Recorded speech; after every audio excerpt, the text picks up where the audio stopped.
Whether you're listening on your favorite podcast app or watching on YouTube, welcome to the Lions Roar podcast, brought to you by Lions Roar, a nonprofit media organization offering Buddhist wisdom and guidance for mindful living to benefit our lives and create a more caring and just world. For more, go to lionsroar.com, and if you enjoy this episode, subscribe so you don't miss future ones. Today, Lions Roar Assistant Editor Sandi Rankaduwa talks to Reverend Melissa Opel, a member of the LGBTQ+ community, and a minister at the Buddhist Church of San Francisco, the oldest Jodo Shinshu, or Shin Buddhist, church in the mainland United States. Reverend Opel shares what drew her to Buddhism, what keeps her inspired as a minister, how acceptance and inclusivity are central to the Jodo Shinshu tradition, and how Buddhists and Buddhist institutions can offer meaningful support to the LGBTQ+ community. Discover embodied compassion with Karuna's 2024 to 2026 Basic Training Program. Start your journey today at karunatraining.com. Hi there, my name is Sandi Rankaduwa and I am Assistant Editor at Lions Roar Magazine. And today for the Lions Roar podcast, we have our guest, Reverend Melissa Opel. Reverend Opel grew up in Western Washington and moved to Eastern Washington for college. She earned a BA in interdisciplinary studies for English and music, and later got an MFA in creative writing. After some significant life changes, including coming out as LGBTQ, she left her childhood faith and eventually began exploring Buddhism. Fast forward a few years, Reverend Opel received her Tokudo ordination and then her Kyoto certification, and she's now a minister at the Buddhist Church of San Francisco. So, Reverend Opel, from what I understand, you grew up Catholic. Yes, correct. So what inspired you to delve into Buddhism in the first place? Yeah, so, being raised Catholic, it's religion. And, as a kid, I think that you kind of naturally buck the things that your parents want you to to do and be involved in. We had an incident at our parish where our priest, while he was gone in Ireland, the religious educator kind of stabbed him in the back. Apparently he had a little bit of a temper problem. And given everything that was going on in the Catholic Church at the time, having a temper problem seemed like the least of the worries. But it ended up being kind of, from my eyes as a child, kind of this strange power move where he kind of backstabbed his friend. They were known to be friends and all this. And so as a idealistic 17-year-old, I found this just so unkind, and didn't seem like anything like we were teaching. And so I just, along with just not wanting to go to Catholic church anymore, I decided when I went to college, I just wouldn't be anything at all. I just was going to enjoy and just kind of explore life as it kind of happened. And when I got onto campus, it was my first time away from home. I was very homesick, and I ended up in kind of supposedly a non-denominational college Christian group, InterVarsity Christian Fellowship, which we know now has been removed from a number of campuses due to its anti-LGBTQ stance. And it was, I'm sure there's some chapters that can function great and wonderful. I started off having a wonderful experience there. I was a Bible study leader. I was a worship leader. And then towards the end, things really started to fall apart, started to get kind of ugly. I was taking religion courses in addition to my other studies. And I started to have questions about things, about my faith system. I was told not to ask questions, so things just kind of just very slowly and painfully began to unravel. So when I left college, I didn't really know what to do, but evangelical Christianity looked the most like InterVarsity. It was the most comfortable. So I got involved in a Foursquare church. And, at this point in time, I still haven't come out. I wasn't identifying as really anything at all. I kind of thought maybe I was just kind of broken, and being in a relationship wasn't for me. And slowly through that process, and it's a pretty lengthy story, I met my wife, my now wife, and came out, was asked to leave the church in kind of a very ugly sort of way. And so then it really kind of gave me this freedom to start exploring. And, I kind of ping ponged between atheism and agnostic for quite a number of years. And then my wife and I started to have some marriage issues. We started to, I was kind of dealing with some depression and different things. And so I started going to therapy. And my therapist actually said in our process, you seem like a very spiritual person. I think you need to get back into something. And I was like, no, absolutely not. I want nothing to do with anything organized. And she said, you actually sound like a Buddhist. Like your values like align really well with Buddhism. And so for homework, she gave me the assignment to go to the Spokane Buddhist temple, which was just a few blocks from our home. And we just fell in love with it. And it ended up being the right choice for me, and just kind of never left. And what was it about the Jodo Shinshu tradition that drew you to it specifically? Yeah, so we met with so when we very first went, they were having the Bonadori, this Japanese festival of dancing and kind of welcoming ancestors back. And so, the way it was described to us is it's really about this time of having gratitude for all the people in your life. And so it was, like really thoughtful. I thought it was so thoughtful to think about how you've been formed as a human being, and to give gratitude. I had lost my grandmother a few years earlier, and I still, at that point in time, just missed her terribly. And it was something that I was like, oh, I could actually like have gratitude for my grandmother. And so they were having an open house, and my wife and I and a friend that was tagging along went upstairs for the minister's assistant was just kind of taking questions. So I asked them, why Buddhism? Why here? And he kind of described a path similar to mine. Just kind of life was kind of starting to fall apart in his mid-30s, and he had found his way there.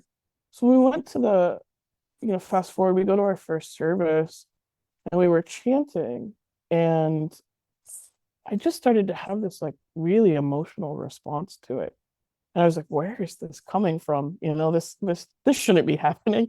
And so it just kind of, I think, awakened something inside of me that was kind of had this longing for this type of practice. And then while we were there, we saw other gay couples that could just be themselves. And there was a couple that like the husband had his arm around his other, his partner, and everybody seemed very accepting. Nobody seemed to care that we were gay. And we kept hearing in the messaging that we were accepted just as we are, exactly as we are, and that who we are was who we were supposed to be in this moment. And so when you come from a space of being told nothing about you is correct, it's sinful, and to hear, oh, no, you're actually welcomed. And not only are you welcomed as you are, we have the doctrinal teachings to show you this. We're not just making it up. We're not just interpreting it in a way that is positive for this time in that we're in right now. It's that our doctrine actually says you're accepted just as you are.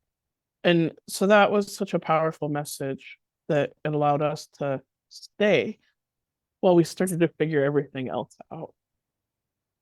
And you sort of just touched on that, but what I'm going to ask, but how would you describe the practices of Jodo Shinshu to someone who's completely unfamiliar with the beliefs and practices? Yeah, I think that our practices sometimes kind of throw people off because when you come into a North American Jodo Shinshu temple, sometimes it says church on the front of the building. Like where I'm at right now is the Buddhist Church of San Francisco. And you see pews. You see maybe an elevated onaijin, an altar area. You see us in kind of these black robes and maybe different little color vestments. And so you kind of see these things that you're like, oh, this kind of looks a little like Christianity. And so I think that kind of throws people a little. Um, and these are very much like products of World War II and the Japanese and Japanese Americans being incarcerated. And so there's all sorts of things that ripple into the way our practice looks. But if you're coming in for a practice, you're going to be surprised that we're very chanting heavy. So, we don't focus on seated meditation. And I think especially in kind of the way Buddhism is being, for lack of better words, marketed in America, when it doesn't have that seated meditation component, that also people are like, oh, this isn't real Buddhism, because but they don't understand how different all of the different schools of Buddhism are and what we focus on. So we're very chanting heavy, and there's a lot of emphasis on the Dharma talk, the whole lot. And so that's, this way that we get in touch with the teachings and get to hear from, our teachers, Shinran Shonin, the Seven Masters, the people who kind of revealed the way of our path of Buddhism from the historical Buddha. So because we don't have that aspect of it, that seated meditation, sometimes it throws people. And then we also sing a gatha, depending on the temple. And they kind of have a little hymn-like quality. Spokane, where I came from, that temple refused to sing gathas. It's a lot of converts to Buddhism in that particular area, and a lot of the members and the visiting people kind of couldn't get over the outward appearance of the gatha to take it in. Yeah, that's a little bit of what you would see in our tradition. And what is it about the Jodo Shinshu tradition that makes it so welcoming to the LGBTQIA plus community? Or what is it about it that makes it such a good? Yeah. So there's documentation that as early as the 70s, our ministers were conducting commitment ceremonies, essentially for it wasn't called that at the time. San Francisco Temple was one of the first.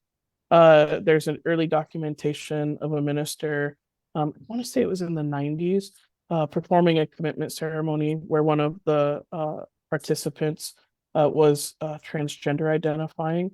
And so the teachings have always, and in fact, that particular minister wrote back to Honganji and said, hey, the political atmosphere here is not great. I would like to do this commitment ceremony. I just want to make sure that if I start to get political pushback, that I will have the support of, our mother temple, Honzan. And they wrote back and said, there's absolutely no problem. And so even for, when you consider some of the different cultural differences between Japan and the United States, it was just accepted that like you are accepted as you are. Shinran Shonin went out and through his teacher, Honen Shonin, really bucked the system. They went and they preached to farmers, fishermen, the illiterate, the people that Buddhism had discarded, that nobody cared if they had Buddhahood in this lifetime, if they had enlightenment in this lifetime.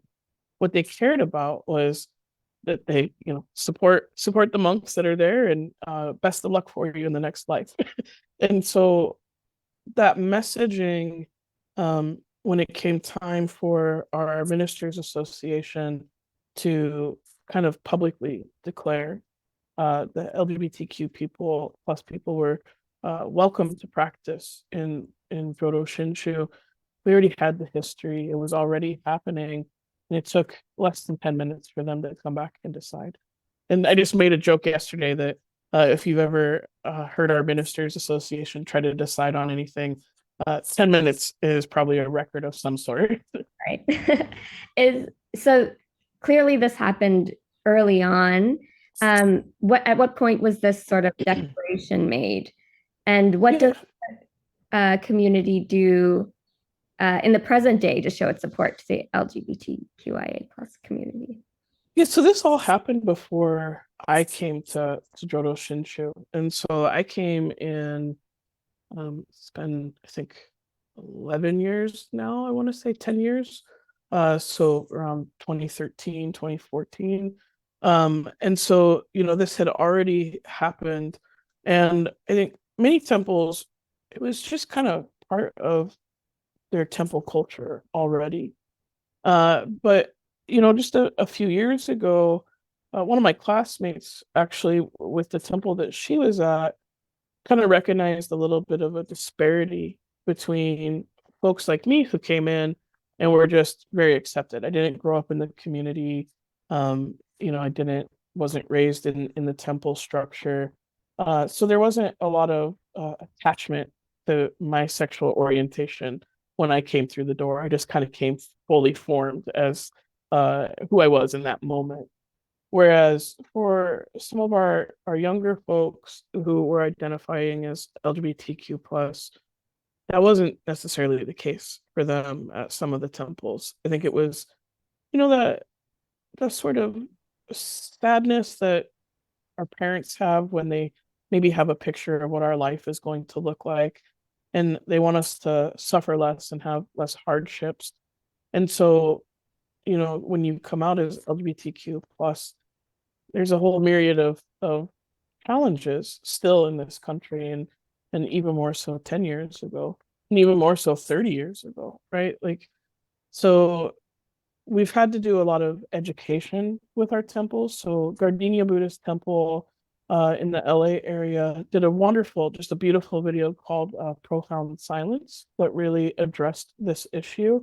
And then in addition to that, like, they've gone out and shown the videos at different temples, helped with trainings. I was just in the Midwest Buddhist Temple doing a training in having inclusive sanghas. And so making sure that the spaces that we are saying are safe spaces are actually safe spaces. It's always a little bit different from the doctrine to the practice, right? Because we're all human beings and we all make mistakes. So I think that we've done a lot of education and continue to do a lot of education to make sure all people, not just LGBTQ plus, but all people feel accepted in our temples. Embark on a transformative journey with the 2024 to 2026 Karuna Basic Training Program. Over 20 months, immerse yourself in contemplative psychology through meditation, online and in-person learning, and group retreats. Engage with a supportive cohort and experience mentors starting September 15th, 2024. Open to all seeking personal growth or professional enrichment, this program helps you develop compassion, navigate emotions, and gain deep insights. Join a global community and earn 97 CE credits through CAMFT with 262 training hours. Go to karunatraining.com to start your journey today. You mentioned you're a proud member of that community. How has that enriched your Buddhist practice and or even enriched the guidance that you can provide as a minister? I think for me, where it helps me as a minister is I know what it feels like in life to go through spaces and just be kind of judged for who you are, right? And a lot of our members, especially here in San Francisco, my sangha is mostly Japanese and Japanese Americans. And, there's been a lot of AAPI hate and discrimination here in the city, especially in the last, almost 8 years now. And so for me, even though we don't necessarily have shared experiences in exact form, I know what it feels like to be othered. My members know what it feels like to be othered. So when we come into this space together, we can find solace and take refuge in the teachings, because the teachings are telling us, you don't have to try to be somebody that you're not. You just need to listen to the dharma. You need to let that be the thing that transforms your life, sometimes quickly, sometimes slowly. And so I think that these shared experiences, allow us maybe to connect in a different way. And then for people who are coming into our temple, we recognize, like, nobody shows up to a temple these days necessarily just because they're curious. I mean, there is an aspect of that, but something is going on in their life that is not working anymore for them. They're seeking some sort of community or some sort of support to kind of ease the dis-ease that they feel every single day. And that's, so we can take our experiences that we have and that we've kind of found this dharma solve to soothe these pains, and we can recognize that other folks that are coming in need that same ointment. They need that same thing in their life so that they can be comfortable with who they are and start to move through understanding a little bit better what's happening in the world that they're kind of inhabiting. So I think in that way it gives experience to the different types of folks that are here and that are coming here.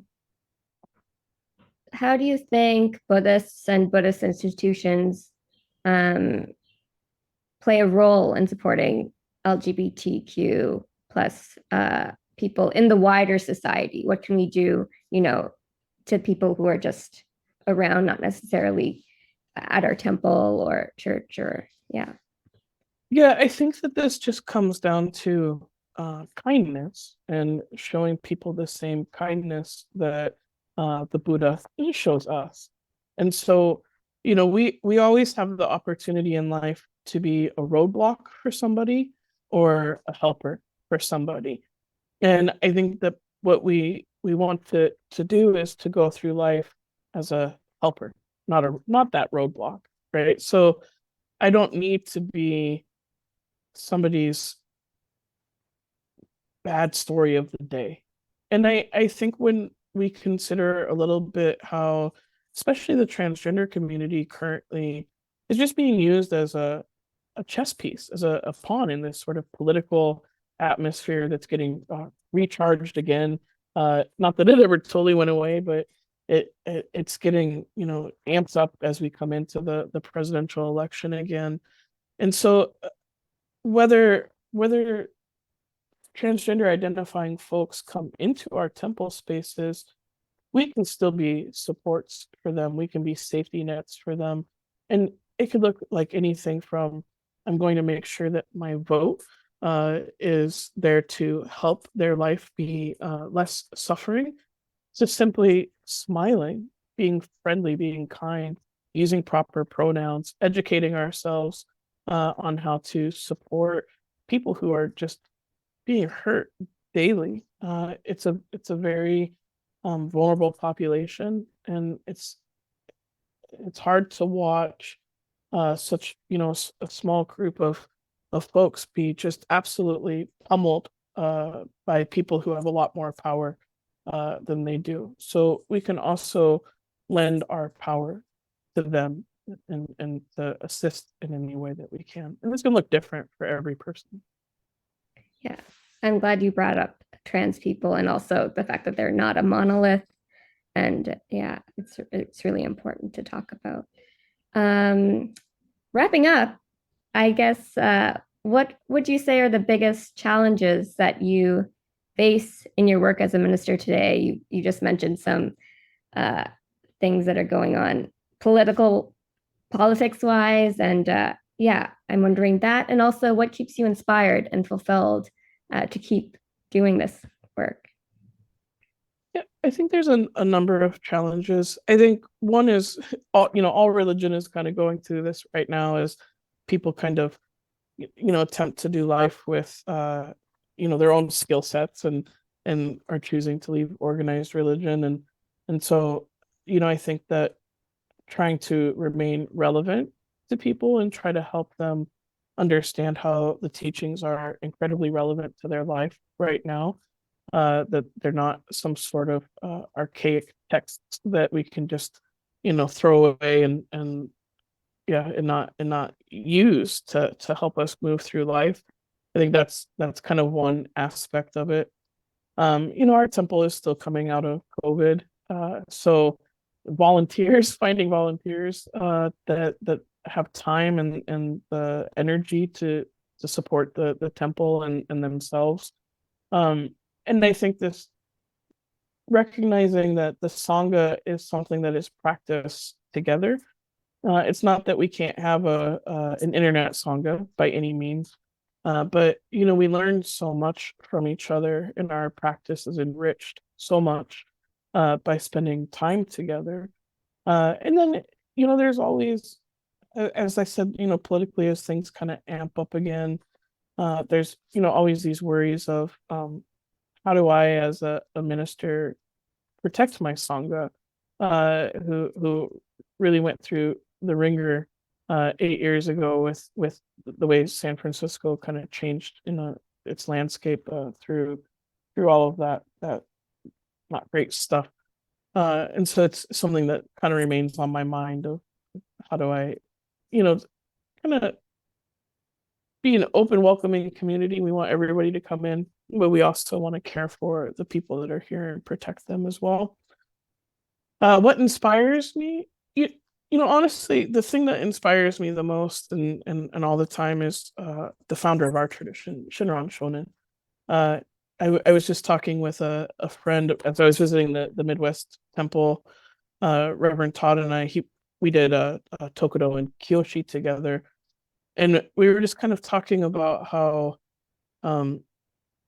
Shinran really had a difficult life. He lost a parent very early on in his childhood, and he was exiled. He watched his friends, a couple of them, get hung because the message of this Nembutsu path was very radical at the time.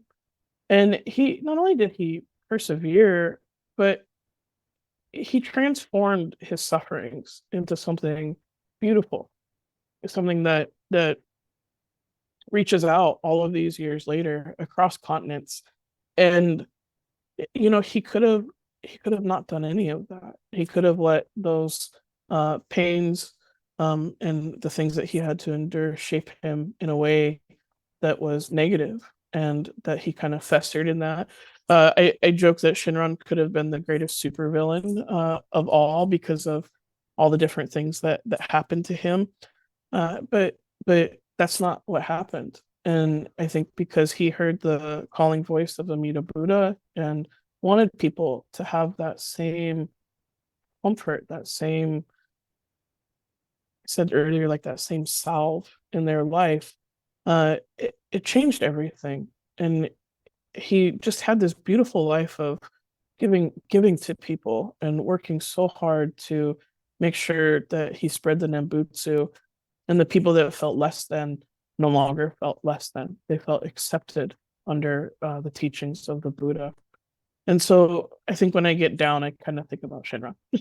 And he definitely is someone that inspires me, and I find a lot of hope in for my life. And some good baseball, recharges me. Wonderful. I think that's the perfect note to end on. I want to thank you so much for taking the time to speak with us and share your thoughts and experiences. And I really enjoyed this conversation with you, and Lions Roar wishes you all the best in the future. So thank you, Reverend Opel. Well, thank you so much. I appreciate the opportunity to speak with you guys. Thanks for listening. Mission-driven, nonprofit, and community-supported, Lions Roar offers Buddhist teachings, news, and perspectives so that the understanding and practice of mindfulness, compassion, and wisdom flourish in today's world. Go to lionsroar.com and subscribe to receive unlimited access to online articles, meditation instructions, our new Buddhist glossary, and so much more.